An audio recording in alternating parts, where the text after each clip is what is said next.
And we are back on the Chosen Life Podcast, episode 169. And today we are announcing he is officially a Hall of Famer, Mr. Karim Garcia. You were inducted into the Hall of Fame at the Caribbean Series. I saw some pictures online. Karim, tell us all about it, my friend. How was the experience? It was beautiful, everything that I was expected. It was emotional for me for what happened with me, after having a little scare after the stroke that I had and everything else. But I was glad to be there, be with my family, with my mom. My wife couldn't be there, but my daughter was with me. I enjoy it. They gave me a beautiful ring, and also they gave me a watch too. That was incredible. They gave me a plaque, everything else, and people was really nice, and it was very emotional for me. I love it. So the induction to the Caribbean Series Hall of Fame took place in San Diego this year, correct?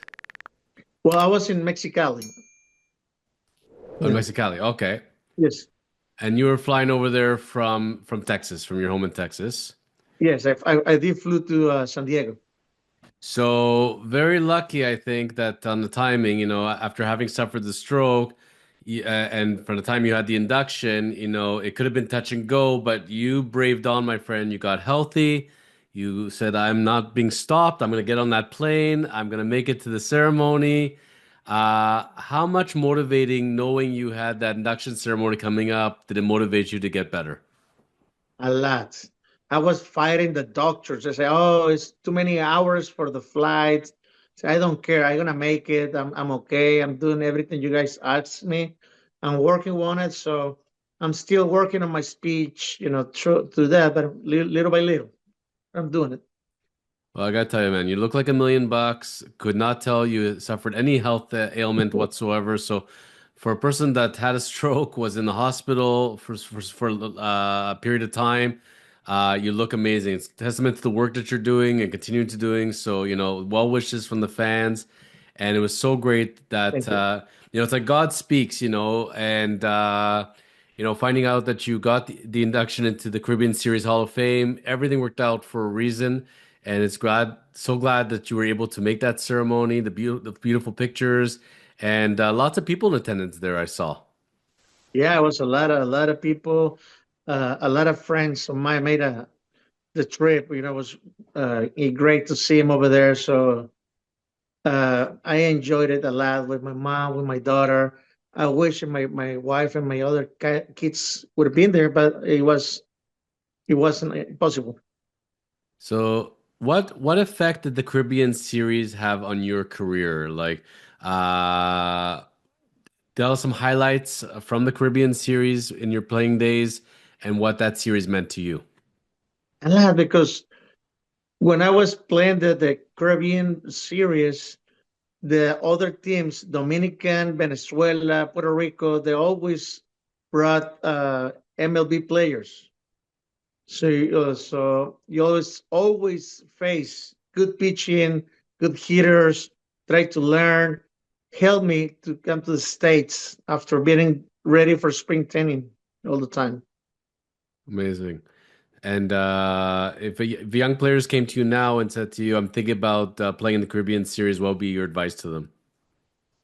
I will tell them if they're hitters, go over there and play, learn, complete and compete and play every day. So I'm going to ask you a question on modern day Major League Baseball and bringing from the Caribbean Series to 2025 season. A person who needs to play every day and a fan of the show, Mr. Alex Verdugo. As of the taping, not yet signed by an MLB team. You know, so excited about him when he joined the Yankees. Had a inconsistent year, let's say it that way. He was great defensively. Had some moments. Remember, people are forgetting this. He was their cleanup hitter for a stretch. He Yeah. had a really good stretch there that he was the cleanup hitter for a reason. And the batting gloves were causing issues. Once he got rid of the batting gloves, got better. But for a man who highlighted a career, playing in the WBC for the Dodgers, the Red Sox, Yankees, how is it possible in spring to start spring training 2025 that he does not have a contract? I want to believe his agent is asking for a lot. You know what I'm saying? He's probably looking for 3 years, something like that. Hopefully, he's only looking for 1 year or 2 years, depending of the money that he's looking for. Okay, so he should be playing right now in spring training right now, but I don't know why not, or what is he asking for, which I don't know. I mean, I would have guessed Pirates, Blue Jays for sure, and then Marlon, you and I talked off the air before, and you mentioned to me, several weeks ago about the Marlins. I was thinking the Rays as well would be an amazing fit for him. I'm guessing at this point, when you're at this point in spring training, 1 year, 2 million, 2.5 million with some incentives. I think that's the road we're going down. yeah, he could go to Colorado. Ooh, Very Alex good. Verdugo on Colorado. I like that. I like Yeah, that. he might hit 30 home runs. I like your thinking. With that ballpark, I think he'd do Yep. great. I think the Blue Jays as well. He's a guy who appearingly would enjoy playing in Toronto. I think the dimensions would work really well for him. And get Mhm. back at the Yankees, get back at the Red Sox, right? And I think he could have 20 bombs easily on the Jays, ignite the fire. Uh, you can never have too much talent. I mean, a gold glove outfielder combined with a guy who doesn't strike out and can be streaky. I don't see the risk in signing this guy. This guy will be playing MLB baseball 2025 guaranteed. I think it'll just come down to the contract. Yeah, it's whatever he wants, but he should be start doing it right now. Don't wait. Start doing it right now. This is good at bats, getting ready for for the season. Should be. Feel like he's waiting for that injury, a team that has a major hole in outfield and they call him up and saying, Alex, we need you now, please. He just better be on a roster on opening day. I think we've seen now as time has gone along, when you don't sign early enough in spring training, you don't have those at bats, you're not ready for opening day. I tend to screw up seasons for players a lot. If It's rare that you can come in early to mid season, not be in game shape, and have a successful year. So, uh, speaking from a player's point of view, like how much different is it to know the team you have going into spring training, showing up spring training day one, versus coming to opening day and you don't have enough at bats in spring training? You haven't done anything the whole year. It's really important right now. That's why I told you playing in the winter ball. You get at bats. You had 150 at bats. Your head is already ready to the curveball, changeups, the speed of the pitchers, everything else. That's why you play ball. He should have played this year so everybody can see him, see how's he doing. Well, time will tell with him. A couple guys related to him in the AL East there.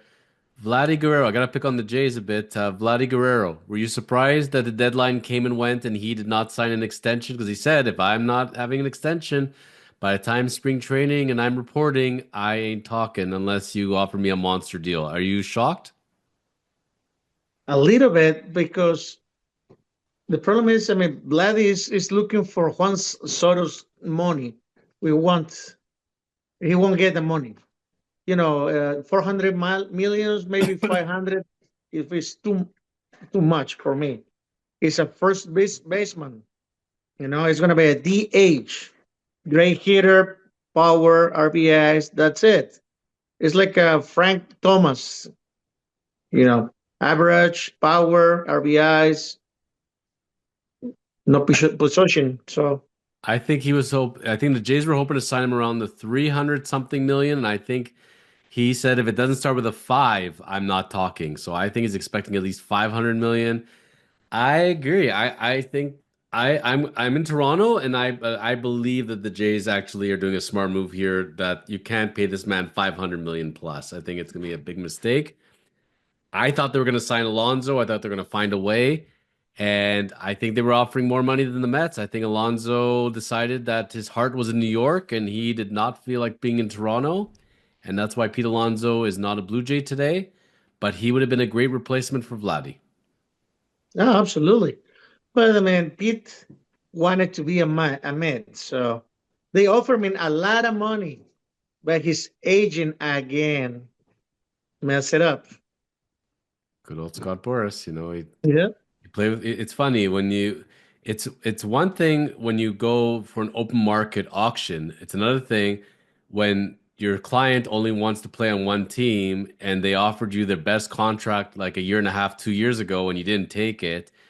You don't have a lot of options because the Mets said, "Okay, go find your better deal. Good luck." And they held fast and they won. I mean, they have to be considered the winners in that contract negotiation. Oh yeah. They save 100 million. Easy, easy. Yeah. Now, what do the Blue Jays do with Bo Bichette? So, Bo Bichette, when you're playing fantasy baseball and he hits the waiver wire and nobody wants to pick him up in fantasy baseball. So, let's say you have 12, 13 teams on a fantasy baseball league and nobody wants Bichette as the shortstop. That's a problem. Why did they not? Well, when you don't take walks and you're not hitting, and you're not the greatest shortstop either defensively. This is a recipe for disaster. I think he should have tried to sign an extension 2 years ago. I think he has to have a bounce back year, but at this point, I don't see a world where he's back in Toronto in 2026 either. Yeah. Bobby Chet might end up with the Dodgers and then move Mookie to the outfield. If something happens, injury or something like that, you might see them. That could be interesting. I'm sure he would love to play in LA in a second, given the choice. I'm sure.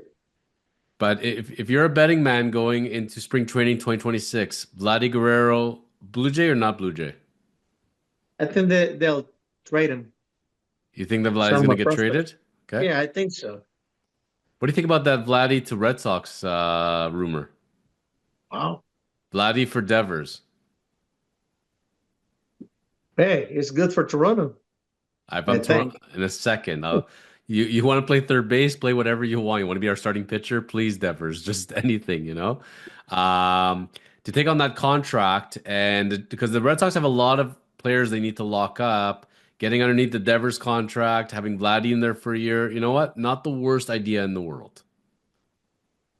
Yeah. And you Bobish, have the money to pay Vladdy? the Red Sox, well, they always seem Yeah. to have money. Especially if they shed the Devers contract, that 300 something million is going to him in a second, plus, plus, plus. But I don't know. There's also rumors that Vladdy will find his way to the Yankees. So somewhere or another, he's going to be staying in the AL East. First base, huh? He's a first baseman. Goldsmith. Yeah. So on that note, if you were looking in the crystal ball, what's gonna be the standings at the end of the year in the AL East? What do you think is gonna be the order? Who's gonna finish on top? I'm saying the Yankees, Baltimore might be fighting a little bit. Boston, hopefully, Toronto is going to find a way. Tampa is not doing anything, so was the last place. Yep. Try this on for size. Yankees, Red Sox, Rays, Orioles, Jays. So Wow. Jays are last guaranteed. I'll put that on the record right now. I love that pitching staff, but you know what? Hoffman makes me a little nervous at closer. I don't know if Bichette's gonna have a great year. The Vladdy distraction, I just don't see it happening for them. I love the Rays' young pitchers still, and I feel like Baltimore. You know what? I just feel like they're due for a regression a little bit, and those young players still have to come together a little bit. And they got rid of Santander. I think the Red Sox with Crochet, uh, Bregman. I like the Red Sox makeup. I think that Cassis is gonna have a huge year at first base for them. I like the Red Sox. I think we're gonna actually see a Yankees Red Sox rivalry, and that's gonna be good for baseball. It's always a good one. But you say the Rays on third place, huh? Wow. I'm still high on the Rays. Yep, absolutely. But That's where you never, ever, ever know.